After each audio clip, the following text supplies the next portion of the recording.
All right, everybody, welcome back to the Move podcast, brought to you each and every time by the Oura Ring. We talk about it all the time. This is a piece of tech and hardware that is really next level. When you want to monitor all of these vital signs, be it sleep, be it recovery, be it activity, all of these things, and it goes a lot deeper, right? Core temp, heart rate variability, obviously all of the sleep cycles. Sleep affects everything. Mental clarity, it starts with sleep. Improved immunity, well, it starts with sleep. Efficient work, which we're going to try to do today, it starts with sleep.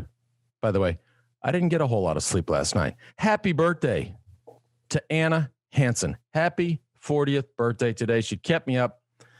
And I guess in recognition of her 40th, she kept me up till 4 a.m. The Oura Ring, the data today is not good, but we had a hell of a time. So stay on top of your sleep and your recovery. It's an important way to get your day started and be the best you. Head on over to auraring.com, OURA ring.com. Find out more. I'm curious, Lance, what is your sleep score after that 4 a.m. night? It's there's first of all, that's confidential, and but I wouldn't share that with anybody. And by the way, JB and I are here in Austin. George, no telling where he is. Did you fly off to some fancy place? Are you in South? I'm in South Carolina. Okay. By the way, I'm coming your way tomorrow. JB and I, and Johan, of course, in Madrid, we are here at the original headquarters of the Austin American-Statesman, which was the newspaper here forever. Dude, this is crazy driving in here. I mean, it's like out of a movie. I mean, by the way, this property is right in the middle of downtown, right on the lake. What a beautiful piece of property. But you walk in here and it's like a ghost town. Like, is every newspaper when you walk in? So I think the Austin Statesman may actually have worse internet. JB, you work here every day. Yeah, when this was in its heyday, there were like 2,500 employees here. I think there's about 300 now, and this whole property is coming to the ground in the next year. I mean, and if you were to, I love this little trick. If you're watching on some video format, you'll see behind me. But there was a picture of yours truly. Look at that, guys. Look at that back there. And VDV makes a cameo in the shot.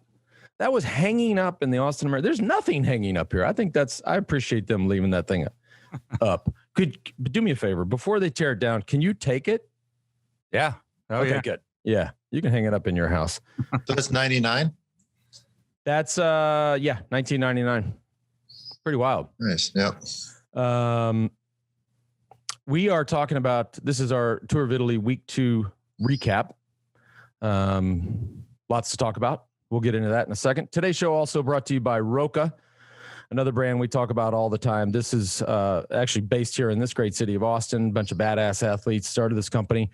And I love talking about them because I'm seeing so many Rokas out there now. I did this race the other day in Arkansas, and it's crazy how many people, all the big ones that people would usually wear. Now you see Rokas everywhere.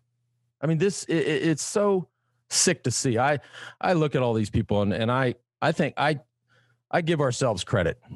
I think we're doing a hell of a job. But by the way, they're the best shade out there, the best lens, the best fit, the coolest looking stuff. Our listeners get 20% off their first purchase. Just head on over to Roka, ROKA.com. And the discount code there is the move, all one word, 20% off. Back up for a minute. Let me get this straight. All you do is give me a hard time because apparently all I do is train all the time. You're on the bike doing a 10-hour bike race this weekend. Tell me a little bit about that and what got you going to do that. I gotta say, some folks in Northwest Arkansas invited me up, and I'm not you, George, but I still get invited to some things. Everybody, fucking Georgie goes to everybody's bar mitzvahs and bike rides and private jets and all this fancy stuff. But every now and again, I get invited somewhere. And so they had this race up in Northwest Arkansas called the Rule of Three. And it's I have to say, it's one of the most creative ideas I've seen in a while. So you had, in cycling or in bike races, you have sort of mountain bike events, you have road events, and you have gravel. Gravel's all the rage, as we've seen in the industry, but you also even see in this Tour of Italy. So they combined the three of them. So there's about 20 miles of single track, pretty hard single track. They advertised it as 50 miles of pavement. That was not true. It was like almost all fucking gravel. I was dying. And then gravel. And but you can only pick one bike. So think about this. I thought it was a great idea. So if you obviously couldn't take a road bike because the single track was too demanding, mountain bike would be too slow on the gravel on the road. So we chose gravel bikes. I actually rode my new Ventum GS1, which this thing is a damn rocket ship. But it was 100 miles, 7,000 vert, and it was interspersed. So it wasn't like bam, bam, bam. They blended the whole thing, and we did a 3-man team, and we were on the bike for 8 hours. I mean, it was, bro. And honestly, because I did some other gravel event the week before, and I'm only doing these things, George, because we have the whole We Do segment, powered by Strava challenge coming up, and it's my only way to get somewhat fit. So I figure if I go out there and just get my ass kicked and suffer along, I'll at least stay somewhat closer to you. All right. I like it. We're together tomorrow night, right? Yeah. I was all excited about you coming to the Carolinas. I had all these plans set up for us. I'm scheduling the whole thing, and Lance is like, yeah, I'm coming for the night. I come in late and I leave early in the morning. So I'll see you for like 5 hours. I appreciate you making the big journey out here to the Carolinas. Right. I'm happy to do to reverse the vote and do it in Utah. Good. Okay, just quit yakking. Hey, today's show also brought to you by Hammerhead. I don't know if you guys saw the news today. They just announced Chris Froome's investment in the company. This head unit, and it did a hell of a job the other day in this Rule 3, because, by the way, the fucking course was not marked. Like, how do you send these people out on these 8-hour adventures? Markings. You be in the middle of Arkansas without where to go? I had the course loaded up in my Karoo 2. It was amazing. Not just turn-by-turn directions, elevation, all of the key metrics. And look, the reviews don't lie. The reviews are over the top. Bicycling Magazine, Editor's Choice, Cycling News, Gear of the Year. If you look at other head units, you better think about your grandma's flip phone, because now you got the iPhone 12. It is that good. The screen, the accuracy, all of the features, it's incredible. The Karoo 2, aka the K2, is on sale now. Head on over to hammerhead.io to get you one of these. Not to mention, Lance, it just came out with all these fancy new colors that you can attach onto the hammerheads and match up your kits, your bike, or whatever you want to do. So this looks really cool with these new kits that you can put on them. Yeah, they and it's super easy to do. I've got a couple of them. I went with the white there in Bentonville, but I got orange, I got blue, I got red. And I think that's a great point, George, because as I watch your Instagram and I watch all of your epic training rides that you do, anyways, so many new outfits. You're like such a cycling fashionista. So that's probably a good thing that you can change the color of your computer every day. Correct. I need to match it up. Keep it looking tight. Yeah. Let's talk about the Tour of Italy, week 2. There's been some exciting, and you all know, don't give me shit. I don't pay that close attention, but there's been some exciting stuff. Absolutely. We left off with the Strada Bianca stage, which is an amazingly tough stage, but they kept racing super hard. The next day, the next stage, stage 12 after the rest day, Johan would probably say the name much better than me, of course, but Andrea Vedram won the stage, super aggressive stage, really, really tough to make the breakaway. And I believe it was AG Tour. No, I don't believe. I know that it was AG Tour's first win. So that's super important to come out of the race. Midway through the race with the stage win takes a lot of pressure off the team and makes it sort of more fun when you have that success halfway through the race. Mm-hmm. Yeah, and there were also, they had basically two big prizes that day, because the other rider who was in the breakaway, I think is Gugar. he's king of the mountains. So double good day for them. But George, we saw a few things. So it was another stage that the breakaway made it to the finish. There's been, for the moment, I think there's been 8 or 9 stages that the winner comes from the breakaway, which is very rare. I mean, normally it's sprinters have their teams, work to sprint, and then the other stages are the big guys who fight it out. So 8 times already, or 9 times that the breakaway, or one guy of the breakaway makes it to the finish. But what I particularly saw, George, was nobody in the breakaway was dangerous for Bernal. There was a climb at the end, and then there's a downhill. It was a bit wet. And first of all, we see this attack of Vincenzo Nibali with like 10 kilometers to go. And I thought by myself, what is he doing? Listen, Vincenzo Nibali, he's at the end of his career. We all know, everybody knows that he's a great descender. He doesn't need to prove that anymore. He has that title already, right? And he was far down in GC. So I thought by myself, what is he doing? I still can't explain what he was doing. Because we were talking about it earlier in the show, and I was asking you, and I apologize for missing the JB squared segment, because I think you talked about it a bunch, but I was also very in awe of his attack and wondering why he was doing that. Not only why was he doing that, but he kept going all the way to the finish line, which is a huge effort, midway through the Grand Tour, to just finish 3 seconds ahead of the GC favorites. It didn't make any sense to me at all. The only explanation can be, okay, he wants to show the fans something, but that's what didn't they ask him? I don't know. Here we have a guy who won 2 times the Giro. He won the Tour. He won the Vuelta. What does he have to prove with those kind of stupid attacks? But what I really thought was worrying was the reaction of Ineos, and more precisely, what's his name again? Gianni Moscon. So he tried to follow Vincenzo Nibali. I mean,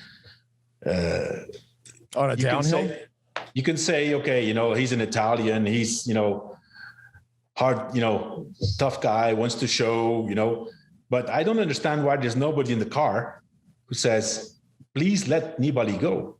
We don't want to catch him. We just stay together. I mean, you guys remember the days. Yeah. And you know what, Johan, I could see it. That made no sense for Moscon to take those sort of risks. We all know he's a bit of a hothead. He's gotten in a bit of trouble. But even for people like me, a bit of a hothead. Anyways. People like me, who I think we can all agree are usually pretty mellow when it comes to this. When you're at the front all day long and someone just completely disrespects you just like that, attacking for absolutely no reason, put the peloton in danger, that you get kind of pissed off. It doesn't matter who you are. You're going to get mad. And that was definitely something where he got in his head and go, what is he doing? Why is he doing this? No, I'm not letting him go. Clearly a mistake, but it could have been one of those things where it's so twisty and turny that the director behind might not have even seen what he was doing. And before it was too late, he's on the ground.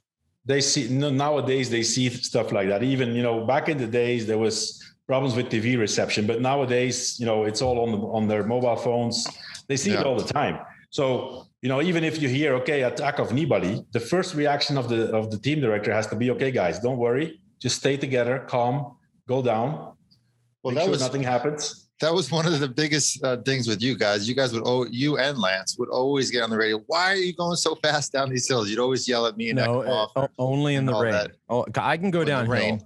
Hang on. I can go downhill when it's dry. But man, the second there is a drop of water on that road, I become the biggest wimp of all time, and there's no need to risk it. No, why are we going?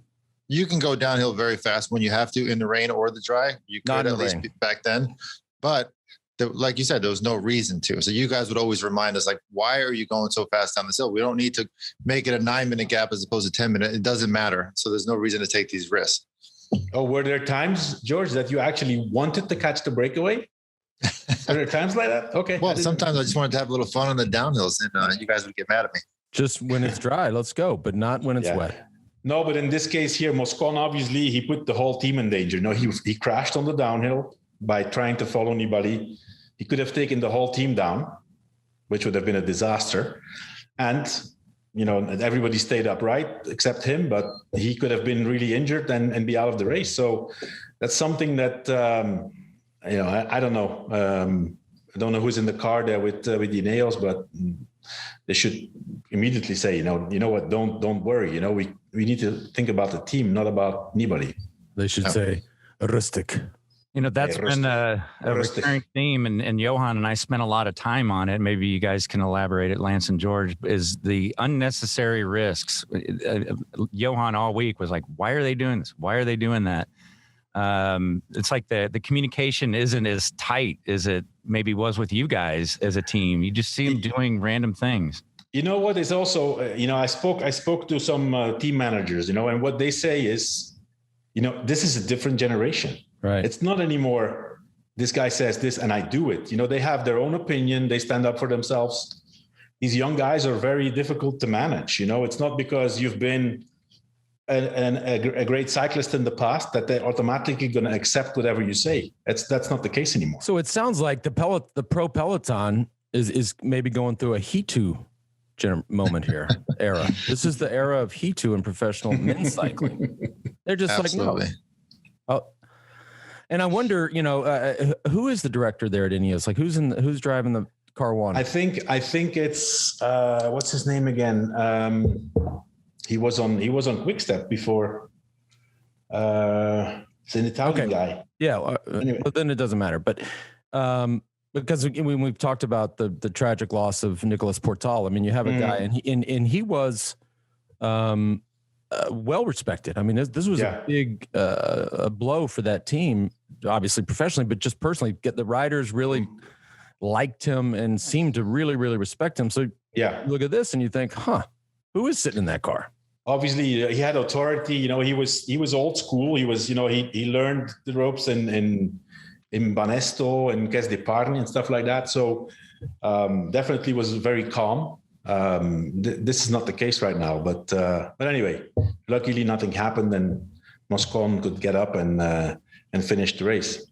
Yeah, and so far, aside from Moscon crashing and perhaps risking the team, they really have been riding a perfect race. It's hard to criticize what they're doing. They're unstoppable at the moment. Leading Team GC as well. Yeah. Oh wow. And must be just because they're that strong. It's not like they're not out trying to win Team GC. They're just so. And speaking of teams, Ineos is clearly leading Team GC, but for me, the team of the week has got to be Quebec. I mean, 3 stage wins out of 5 stages, won a very relatively small budget team, and they were just basically made it into the pro peloton this year. Last minute, they raised enough funding to keep the team going. For them to come out with 3 stages already in this middle week is just super impressive. Douglas Ryder must be overjoyed with this team and just super proud. It sounds like they have a really good ambiance within the team, which we all know, like, that is as important as anything else. It's more important than the money, the budget. If everybody gets along well and you get back from a race and you're laughing and you're joking and you like being around your teammates, that goes such a long way in this. We all know how hard the sport is, but if you can laugh at the end of a race with your buddies, it's a major, major impactful thing. That's right. We call that momentum, right? Yeah. Mr. Momentum has a new address, and it's somewhere in South Africa right now. That it's huge. I mean, especially get into the 3rd week of a Grand Tour. I also heard, like, for example, like Team Lotto has 3 people left in the race. Imagine that dinner. Now 2, even better. I mean, this is crazy. I mean, I've seen Grand Tours where one guy finished, but Thomas de Gent abandoned today with knee problems. So he did. Damn. This guy, he's an Iron Man. Hey, George, sorry to cut you up, but before we keep going here, because I want to make sure we talk about some of our other great partners. Today's show also brought to you by Helix Sleep. Now, I needed my Helix mattress last night. Anna kept me up. We're in a hotel here in Austin. I don't have my Helix mattress. Like the way that I'm sleeping on the mattress home. I know you have the Helix mattress as well at your house. Super simple. I went on their website. You fill out a questionnaire / quiz, talk about your sleep habits, talk about just some things that are particular to your sleep, and they customize this mattress for you. The damn thing shows up on my doorstep in a box. I'm like, where's the mattress? You bust open this box and the mattress like a cartoon goes, and a mattress appears, and it is literally the best sleep I've ever had. And when you're filling out this questionnaire, you're talking about, do you sleep on your back, to your side? And, it's all very particular, but it's also all super important. Head on over to helixsleep.com/themove. Take the 2-minute sleep quiz, and they'll match your mattress to give you the best. Other thing, Helix is offering up to $200 off all mattress orders and 2 free pillows for our listeners at helixsleep.com/themove. That's helixsleep.com/themove. $200 off. And by the way, 2 free pillows.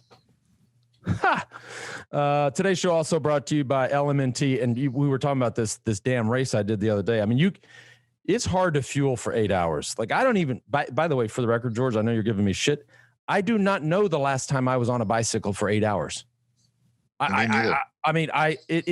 might have been a decade, maybe more. 8 hours. My ass is still killing me. But I wouldn't have gotten through it without the LMNT. I mean, I've just figured out that this is the thing for me. I sweat so much. Unfortunately, we didn't have a hot day. When we left yesterday, it was hotter than hell. But just nailing the hydration along the way, dude, it works for me. And by the way, the new watermelon flavor, watermelon salt, is incredible. That was my go-to. I know everybody knows I'm a big orange salt fan, but watermelon salt is the new one. I'm telling you, it's the bomb. So by the way, also very good for nights like you had last night when you're perhaps having one or too many cocktails. Drink some of this along with the cocktails. You feel much better in the morning when you wake up. Really? Whole new marketing strategy for LMNT right there. Holy cow. Guys, James, everybody over at LMNT, George just gave you a whole new angle. For all you fools who stay up late for 40th birthday parties and don't, just wreck yourself, get you some LMNT. Anyhow, we're going down the wrong path. Head on over to drinklmnt.com/themove. And by the way, they've got it so easy for you. It's the recharge sample pack, which, speaking of recharge, I need a recharge. drinklmnt.com/themove. So here we go into the final week, right? I mean, there's nothing, right? I mean, Johan, this is better. Before we go into the final week, I think we should still point out Nizzolo winning his stage after 11 times second place. I mean, and not only did he win, but he put it all on the line. Like, he did not give a shit if he was gonna. It was either first or nothing, because he went right after and closed that gap. And apparently he had 48 miles an hour in that sprint. 48 miles an hour in a flat sprint. I mean, think about that. I mean, yeah. When you get a second place 11 times, I thought I had to like reread that. I was like, no way. Like, here's a guy that's that fast and second place 11 times. Yeah, it's just crazy. And he went home also the next day. So I'm wondering if he's resting up now for the tour or what's going on there. But there's a lot of guys. I think 20 guys dropped out in the last week for injuries or other reasons. Or how he's going to get criticized. Is he going to get criticized? I don't think he should, but no, that's different than after a week. Mm-hmm. One of the other reasons you may be seeing people dropping out like crazy is, you pointed out, Lance, in the classics, it was the driest weather classics we've seen ever. Well, it's making up for it in the Giro. They're getting pounded by rain, cold weather, soggy conditions, and that'll make you want to go home, right? Absolutely. I mean, you talk about morale in the team, and imagine a team down on morale, and you wake up and it's 45 degrees and raining, and stages shortened or altered because of snow. You're like, oh, get me out of here. Yeah.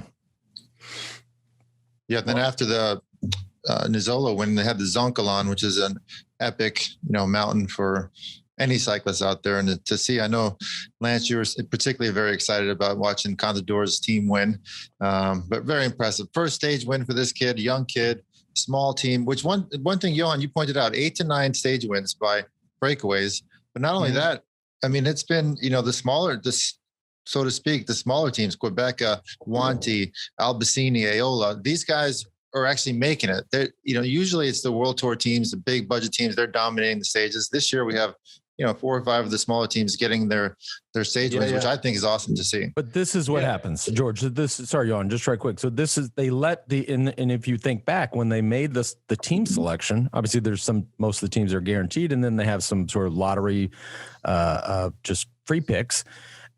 And there was this controversy because they didn't take Johnny Savio's team, he's a fixture in Italian cycling, and I don't really care who they picked, to be honest, but to not select his team was a big deal. Savio's, he's been around the block. And so, but that's I'm sure they tell these teams, look, we'll let you in, but you have to animate this race.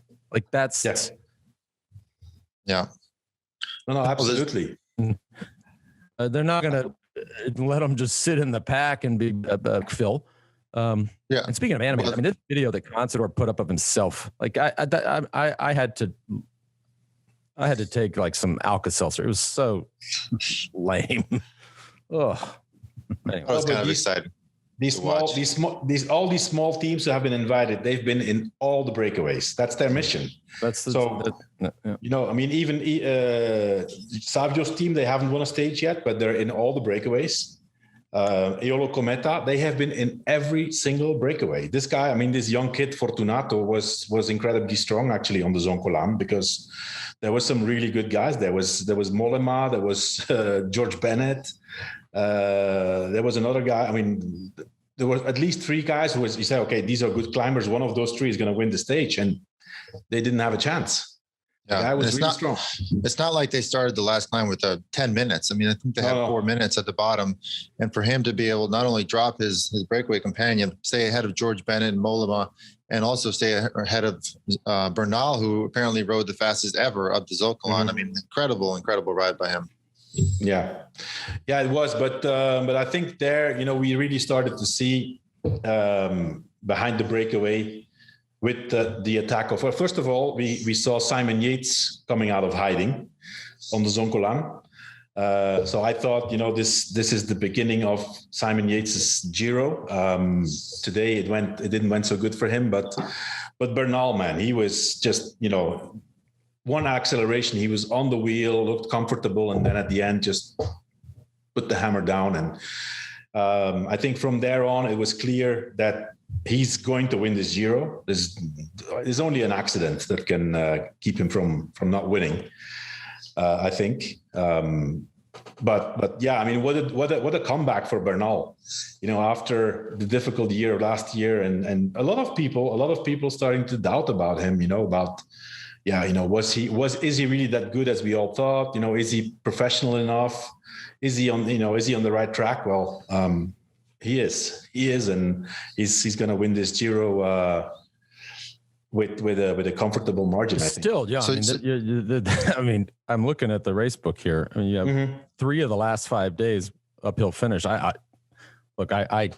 don't disagree with you, but you're not phoning it in. You got to stay. It's not just an accident. These days are some pretty monster days in here. You got to stay sharp. That's true. Yeah. That's true. But for the moment, every time it's been hard, he's been riding away from everybody. Yeah, he hasn't shown any weakness, whether it's on the uphills. Today, obviously he won the stage today. I was thinking when he attacked that maybe his directors are saying try to get a little bit of a advantage before this downhill, because it's 17 kilometers. Stay out of trouble, go down the hill easy. He ended up going through everybody and wins the stage. The guy is absolutely dominating right now. I do think though that today's effort is an effort that's dangerous. Every other time he's been going at the end, got a little gap, showed he was the strongest. Today was a long effort. Up the hill, down the hill, cold. These efforts can actually, be very expensive. So we never know. For the moment, I have to say, he's showing that he's dominant. I was so impressed with the way he came into the finish. I don't know if you guys saw it, and took the luxury of taking his rain jacket off. Yeah. Actually risked a little bit also, because when I saw his sleeve dangling there, I said, "Oh my God." But a funny thing today happened, and that shows. To myself actually. You guys will say, yeah, we already know that for a long time. that I'm getting out of the game. I'm getting really old. During this, wait, I can't wait to hear this because I agree, but keep going. You see, I knew you were going to say that during the stage. So it was 5 degrees at the bottom of the Passo Giao and 1 degree at the top. Oh, raining. So we're talking for you. I know where you're going with this. For you, Americans or North Americans, that's so at the bottom that's 40 degrees. Mm-hmm. At the top, that's just above freezing. So 32, 33. Oh, yeah. Rain, so, and I was looking at in the peloton, I actually put it up on social media. I tried to be a smart ass.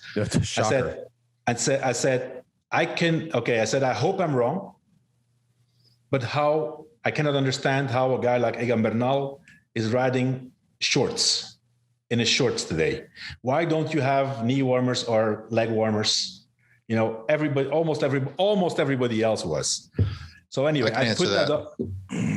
I put that up right at the finish. First, second, and third shorts.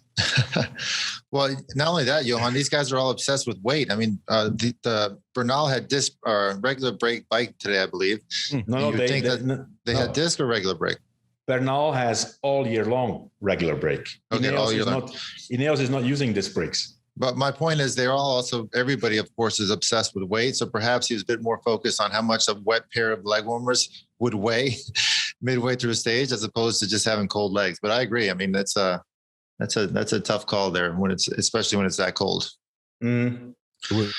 Well, we are really going down the rabbit hole here. We are now talking about knee warmers and leg warmers. Really, guys? Yeah. Johan, as a director, and you're seeing Bernal dominating right now, not making any mistakes. Yes, there's over a week to go, or no, less than a week to go in the Giro. Are you thinking, maybe we should send him to the Tour now? He's back to his best. And what are you thinking as a director? Or Lance, you can answer that too. No, I say I'll let Johan speak to it, but he'll be at the Tour. I would definitely send him to the Tour. Yes, yeah, absolutely. You can't bet on. Okay, at this point, I think Ineos is betting all on Geraint Thomas and Richie Porte, right? Yeah. Carapaz also, no. And who's that? Who?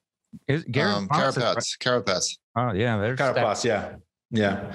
Yeah, but still, those are not those. I mean, against Roglic and Pogačar, that's not a guarantee. They're gonna have to. Okay, they have a possibility. Geraint Thomas won the Tour already. He was second in the Tour, but these guys are super strong. Pogačar and Roglic. By the way, did you see yesterday that the stage went through Slovenia? You see how many people were there?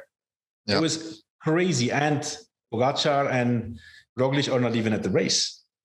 Well, but anytime a Grand Tour goes outside of its home country, it's always that's big. True. That's true. That's true. Coupled with, I mean, you can imagine the cycling frenzy in that country. You guys know that. You cross the border and it's just people everywhere. Remember, we'd go to these weird country, Germany and rare. You'd be like, all these people on the road, and you're like, God, just get me back in France. We cross the line, there'd be nobody there. I was like, oh, thank God we're back in France. Get these people out of the road. Yeah, but I mean, I don't know about. I mean, second thoughts. About the Tour. Let's not forget that the Tour is 1 week earlier this year than normal, so there's not that much time in between. If they sent Bernal to the Tour, then he would. I mean, I don't know. Maybe Bernal wants to do the Vuelta and get a shot at winning the 3 grand ones as soon as possible in his career. Well, he's got to have 4 weeks. I mean, I think that's enough. It could be. Yeah. It could be. Yeah. I think the sport of cycling, I've talked about this on shows before, but I love it because you alluded to it, Johan. I love this idea of all 3 of them, the Grand Slam. Now, you can't do it when they're 3-week tours. It's physically impossible. Although these young kids are proving things that we never expected. So never say never. But I think we got to shorten them. I think we got to go, and maybe you keep the Tour at 3 weeks, but the Giro goes to 2 weeks. and the Vuelta goes to 2 weeks, and then somebody can attempt, or maybe they're all three of them are 2 weeks, and somebody can actually attempt the Grand Slam. I think that's that would be great for the sport. That's a story. That's a headline. If people can get into that. I agree. I would be in favor of having the three of them 2 weeks. It's long enough. The best will win anyway. You can make it as hard as you want in 2 weeks. So get rid of all these boring stages and have somebody attempt the Grand Slam. That would be a good idea. Yeah. The problem is the almighty dollar. I mean, you go to ASO and you take out a third week. That's a third of your revenue, right? So they're just not. It will not happen. Until we buy the tour. Until we buy. You heard me right. Okay. JB, did you hear me? I got that. I'm writing it down. Yes, write it down. Okay. And I could even see a way that maybe the tour is kept at 3 weeks, but the others go to 2, or I don't know.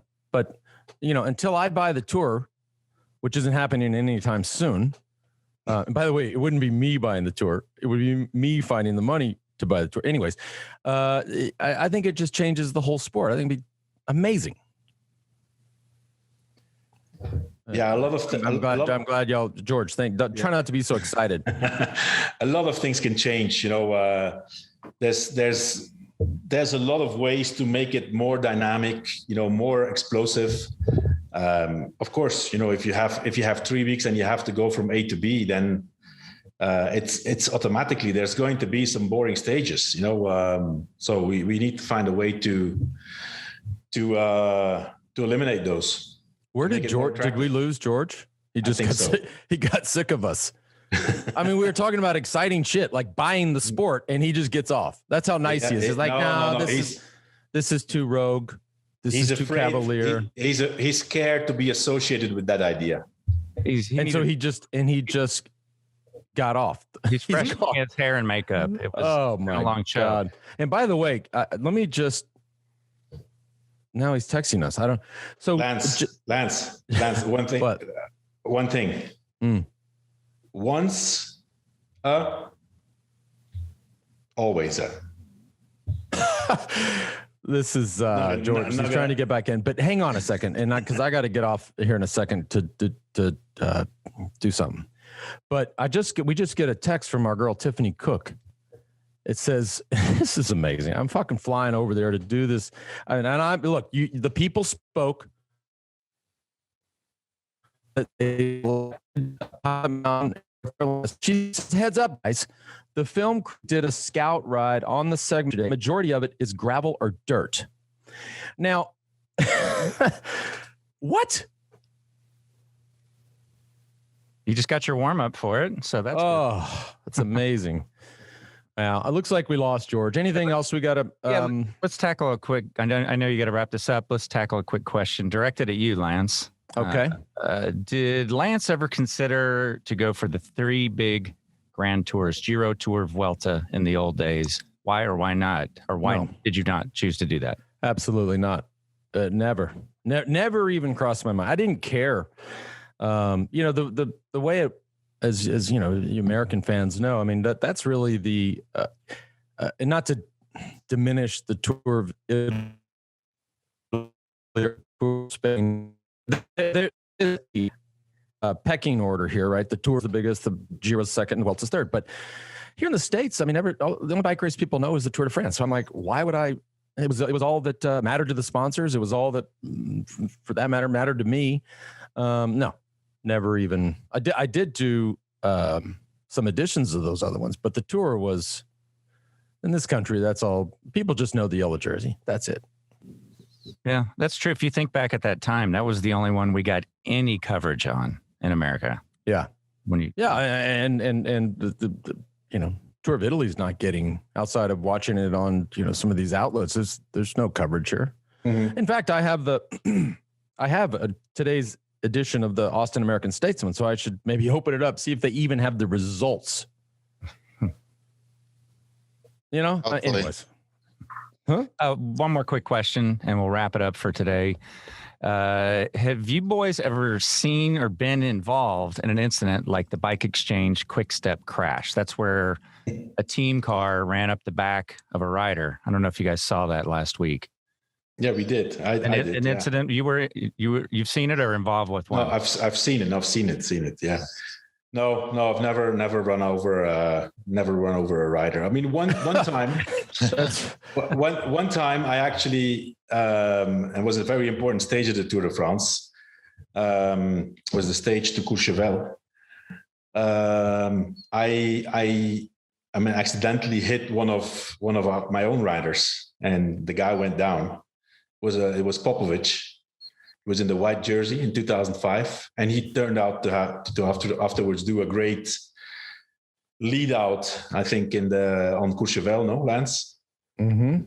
Do you remember that? Yeah, I do. I remember that. Yeah. Yeah, but no. I mean, that was very unfortunate. The Quick Step, the Koenig Quick Step and Bike Exchange.